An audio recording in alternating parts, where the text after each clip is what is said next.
Yeah! I got this.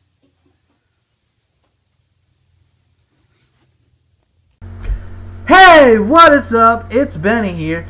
I hope you guys are enjoying your Friday. Woo! Friday, yeah! It's time to party hardy. But don't party too hard, alright?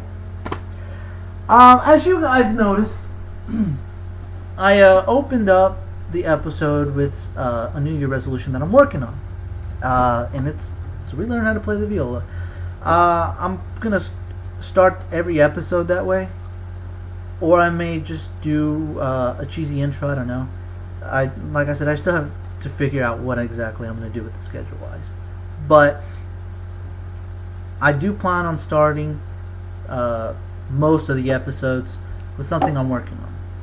So that way I can keep track of my progress, and if you guys can see what I'm actually working on. It can also probably be motivation to say, yeah, if this guy's working on this New Year resolution, I should too. Or not, I don't know. I hope so, though. I really do hope that you guys are working on your New Year resolutions. So, anyway, I'm not going to spend too much time on this instrument, not today at least. The viola and the violin are two different instruments. I know that this looks like a violin, but it's not. I'm sorry, guys. The key differences are the size. The viola is a little bigger, and the strings. Violins have higher pitch strings, whereas violas have lower pitch. I know that both the violin and the viola share three strings: the A, the D, and the G. But the violin has an E string, whereas the viola has a C string, and I believe cellos have a C string also. Obviously, they're not the same length or width, but they do. The sounds are similar. Anyway, here's an A, here's a D, here's a G, and here's a C. Now, this will probably be the last thing I speak about the viola, but if you put your finger in the right spot, you can actually get a violin sound. That's an E. It sounds a lot more elegant if it's played on just the string itself. But anyway, like I said, I'll talk about that some other time. I really wanted to do a game review today, but I don't have any gameplay. I don't know how frequently I'm going to be releasing the episodes, but I may do the next episode as a game review. But I will probably post on Facebook or YouTube or something what exactly I'm going to do. Anyway, the final order of business is I wanted to talk about patience. Now, I've noticed a lot of people nowadays are impatient. They're not willing to wait. They're wanting to rush things. As a guy who's trying to keep himself patient, I'm a patient guy, but there are some things that make me want to rush. As a guy who's been impatient in some aspects of his life, I've realized that when you're dealing with an issue, you need to be patient. And when you're trying to help someone with an issue, you need to be patient also. Rome wasn't built in a day, so you can't really expect issues to be gone in a day. I mean, when you go to the doctor because you broke your arm, they don't just do it in 10 minutes. Okay, that's a bad example because I honestly don't know what they do. I'm pretty sure they take longer than 10 minutes. But I'm not sure, so that's probably a bad example. But when they're treating you for something, they don't just do it as quickly as they can. They take their time.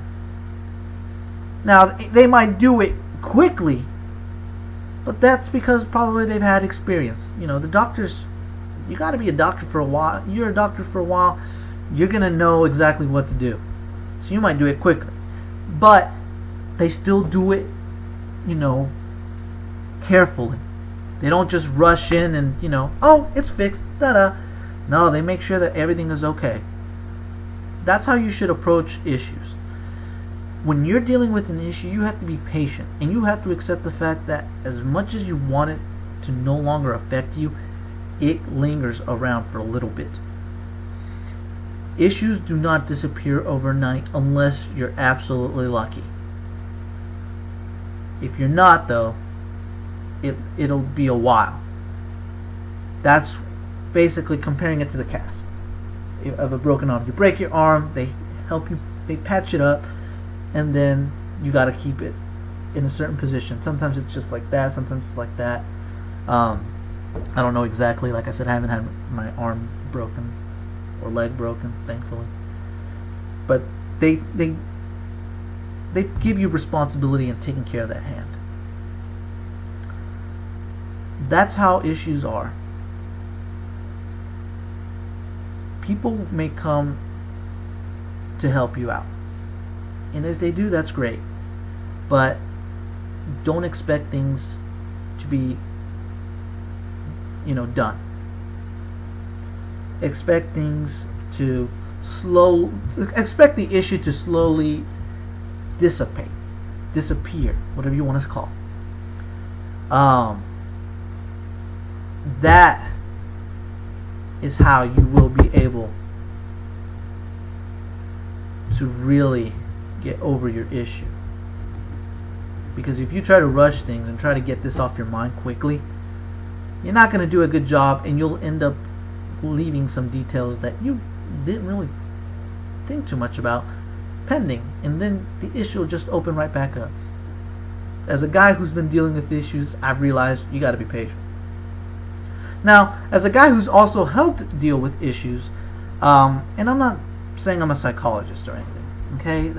Like the last video said, I'm not a doctor, but I have dealt with issues, and I made mistakes in the past. Now, thankfully, they weren't very grave mistakes, because if they were, I wouldn't be able to live with myself. No one can live if it's a really grave mistake. But I've noticed that sometimes I've rushed to help people out. If you have a friend who's dealing with something, you don't want to rush a solution. Rather, the best thing to do is to stay with them, to hang out with them, to be with them. If they're not wanting to tell you, the more you hang out with them, the more trusting you'll become to them, and eventually they will tell you. I've noticed that I've tried to rush things, and that really got me nowhere. That's why I say you got to be patient. Okay? If you really want to help a friend out, be patient. Things will get better if you're there and you're being patient. Okay? You rush, you risk getting that person mad, or worse, you risk causing stress and making the situation worse, which is something you don't want to do. So, the quote of the day is, everything will be alright in the end, no matter what. Things always get better. There's always a rainbow at the end of every storm. That, my friend, is true. It happens. Stuff happens. Life is, life ain't easy. So life is always going to throw you issues. But you have to understand that things will get better. But you have to be patient. You have to wait it out. And if it's someone else that's dealing with it, they have to wait it out also. But if you're helping them out, you gotta wait with them. Because if you, like I said, if you try rushing things, you're not gonna get anywhere, and you risk losing a friend. So, and no one likes losing a friend. I know that firsthand. I don't like it. So, I know what I'm talking about when I say you don't want to lose a friend. So, just being there sometimes helps. Sometimes just being there, listening, giving your all your attention. That always helps. But you don't want to do it too late. Otherwise, they won't even want your attention anymore. So, it's really tricky. It's really a gray area. But just be humble. Don't pressure. And above all, don't don't do anything irrational, impatient. Don't do anything that rushes anything. When dealing with an issue, you don't want to rush. Anyway, that's all for today's episode. If you have any other questions or concerns, you can email me or comment, whatever floats your boat. Please share this video. Like I said, I want to reach as many people as I can. I really appreciate you guys. I hope you guys are enjoying your day. I'm still deciding on the schedule, but if you have any suggestions, definitely let me know. Alright, that being said, enjoy the weekend. It's Friday. Party hardy. Woo! But don't party too hard, because I don't know what you got to do tomorrow, but don't party too hard, alright? This is Dr. Benster signing off. By the way, disclaimer, I'm not a real doctor, but I'll probably say that one more time and then I'll shut up about it. This is Dr. Benster signing off.